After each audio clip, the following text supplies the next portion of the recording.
La entrevista en Hijos de Punta es una presentación de Aerobox. Aerobox, tu socio perfecto en tus compras internacionales. El 3 de noviembre se estará decidiendo entre dos visiones de sociedad, economía y política internacional muy diferentes en uno de los países más poderosos del mundo. Recta final para las elecciones presidenciales de los Estados Unidos.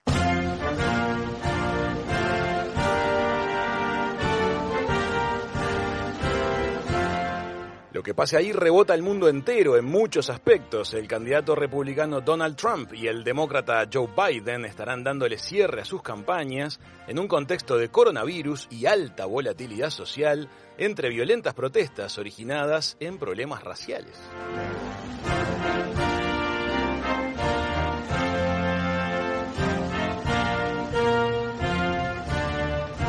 Para saber más vamos a conversar por segunda vez en Hijos de Punta con el analista político Steven Cruz, buscando su mirada objetiva, inteligente y humana. Chiqui, Manu y Raúl, te damos la bienvenida. ¿Cómo estás, Steven? Un placer estar con ustedes. Muchas gracias por esa grata bienvenida. Nos encontramos muy bien y como has dicho, aquí en el medio de una dinámica política influida y formada por el tema de la pandemia y por protestas de injusticias raciales, así que un momento muy interesante para estar en los Estados Unidos. ¿Qué te parece, Steven, si para darle un panorama general primero a la audiencia, le contamos a la gente cómo viene el encare de campaña por parte de cada uno de los dos candidatos? Sí, claro.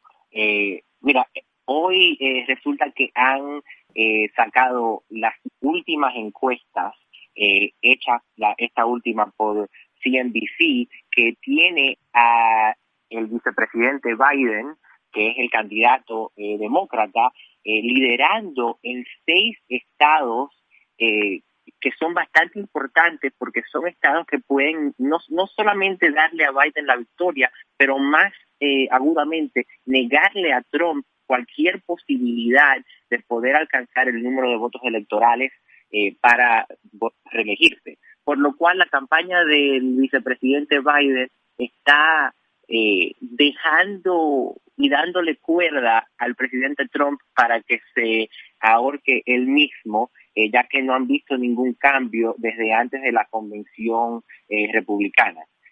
Por el otro lado, el presidente Trump está empeñado en su tipo de política que es enfocada a su base, una retórica antiinmigrante, una retórica de división, especialmente en estos momentos donde el país tiene un encuentro con su pasado y con sus estructuras que están formadas por el racismo sistémico. Así que estamos viendo una campaña, por un lado, donde el aspirante demócrata está fomentando esperanza y quiere pedirle a la gente y expresarle a la gente que tenemos que construir un país mejor sin dejar atrás y sin dejar perder las cosas que nos han hecho fuertes, mientras que el presidente Trump sigue con su eslogan de campaña de volver a ser América grande, lo que es un poco chocante para la gente, ya que están viendo números económicos atroces. Estamos en una recesión ya pautada y reconocida, y con el tema de la pandemia y también las protestas raciales, no hay mucho de qué alargarse en la campaña del presidente Trump. Es curioso porque hace no muchos meses atrás, antes de la pandemia, los números de la economía de los Estados Unidos eran otros.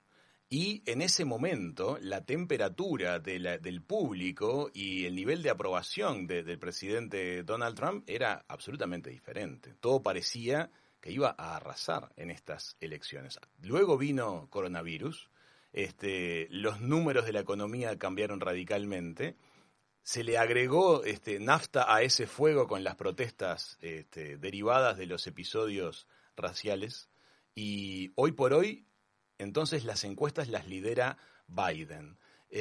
Te quiero preguntar, ¿Te parece que, a fin de cuentas, la pandemia ha sido la bisagra en estas elecciones o te parece que es algo que surgió íntimamente en el seno del grueso de la población de los Estados Unidos, empezar a ver las cosas de otra forma, no del grueso, de la mayoría en este momento? En realidad, lo que ha creado esta diferencia, Raúl, ha sido la pandemia, ya que eso ha dado, ha proveído luz a muchas de las inigualdades y de las atrocidades que se cometen y que se ven día a día en, en la vida americana, y lo cual entonces ha dejado a muchas personas desencantadas. Hay un tema muy interesante, un fenómeno que pasa en la mente del votante americano. No obstante todos los temas que una persona puede debatir y valorar para hacer su elección para el presidente, siempre el trabajo y la economía lidera la lista de los temas que son lo que hacen la diferencia. Y por bastante tiempo, como tú bien mencionas, la economía bajo el presidente Trump estaba surgiendo, estaba muy fuerte. Incluso la campaña del presidente Trump te diría que todavía sigue fuerte, pero ya eso es un punto de desinformación, porque ellos están conflictando la bolsa de valores y lo que está pasando en la bolsa con lo que está pasando en la economía.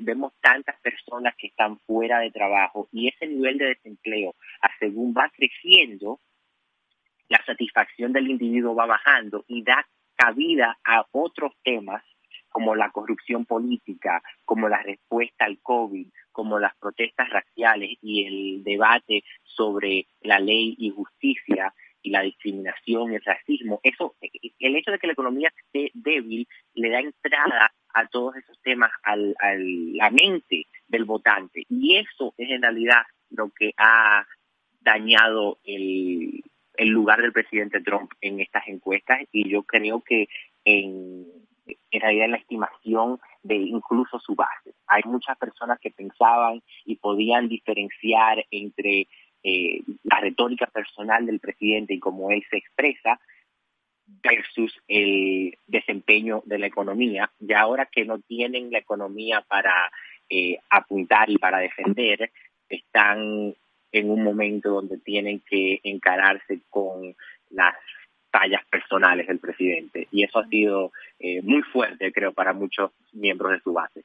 Steven, tú sabes que en nuestra región, nuestros países tienen una base de apoyatura social que con matices y con diferencias entre los diferentes países de Latinoamérica está presente. Los estados latinoamericanos tienden a tener presencia fuerte en la vida de la gente corriente. Me estoy refiriendo concretamente a lo que es temas de salud pública, de educación pública y de seguridad social ante el retiro o ante el desempleo.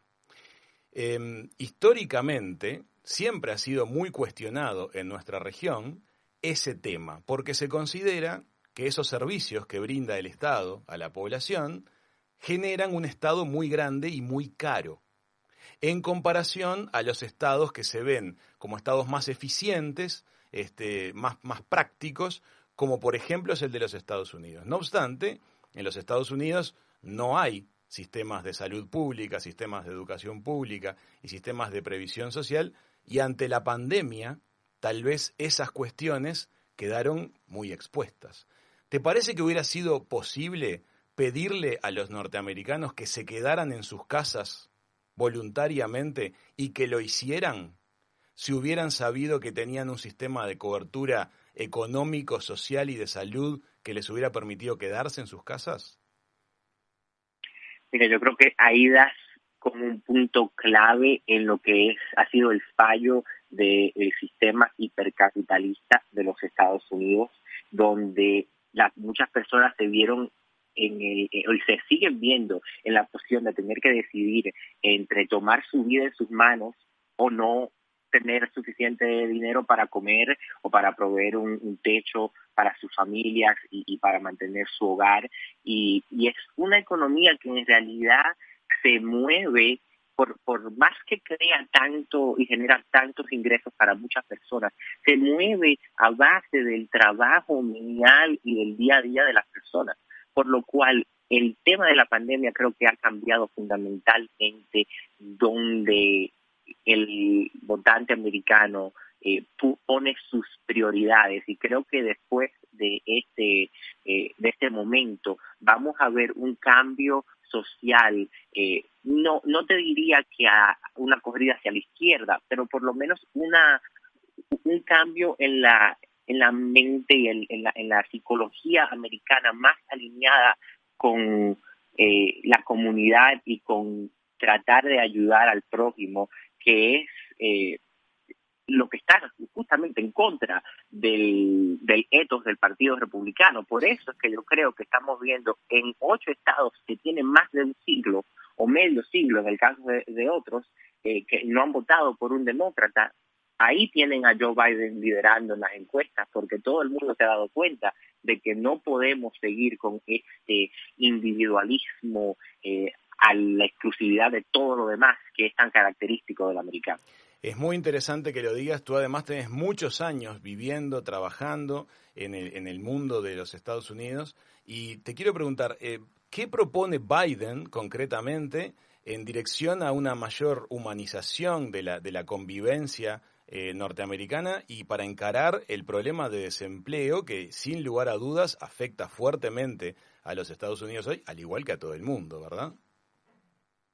No, claro, mira, yo creo que volviendo al punto que tú habías hecho, el hecho de que las redes sociales para ayuda con el tema del sistema de salud, con el sistema de educación, son 2 puntos que Biden está en un fuerte contraste con Trump, y donde él expone que va a dedicar los fondos del Estado para crear sistemas más robustos que van a ayudar a las personas a poder acceder a ayuda gubernamental, lo cual va a tener este efecto, en mi opinión, de liberar un poco más el potencial emprendedor de las personas. Cuando te desprendes de esta preocupación de tener que juntar cada centavo para poder lidiar con los problemas de salud que se le presentan a las personas en la vida, o para poder proveer a los estudiantes un acceso a una educación robusta, entonces ahí creo que las personas tienen más espacio para expandir su base de producción, lo cual va a tener un buen efecto alrededor de toda la economía. Y creo que más agudamente incluso se está hablando de la creación de varios programas específicamente enfocados en como capturar este número de personas que están desempleados y ponerlos a trabajar auspiciados por el gobierno, pero enfocarse en temas como el medio ambiente y la conservación, o a refortalecer y de revitalizar la educación pública, creando incentivos para que las personas se vuelvan maestros y educadores. Así que de verdad creo que el vicepresidente Biden, aparte de un sinnúmero de políticas que son mucho más humanas y más compasionadas, también tiene un buen sentido de cómo palanquear los recursos del gobierno para crear programas que van a dar beneficios que van mucho más allá de la inversión inicial. Te voy a cambiar un poco de tema, Steven, acerca de lo que estamos conversando. Salimos un poquito del ámbito de las elecciones. Me interesa conversar contigo acerca de los disturbios y las protestas raciales de los últimos meses.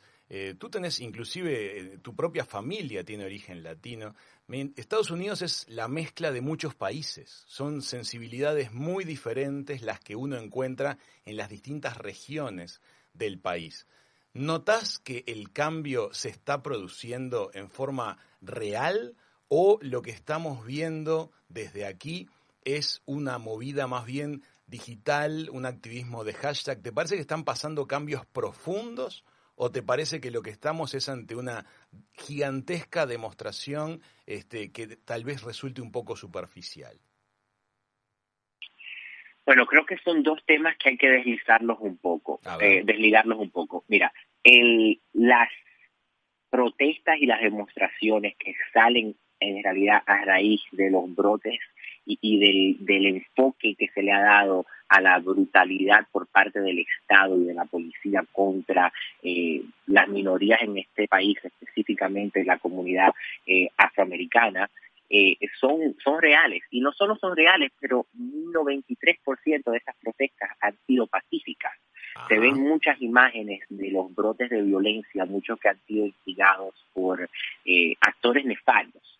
Así que las protestas sí están pasando y creo que van más allá de ese activismo digital y de todos los hashtags y de lo que es solamente darle ese servicio de proce y solamente estar hablando del cambio que se necesita por parte de la gente.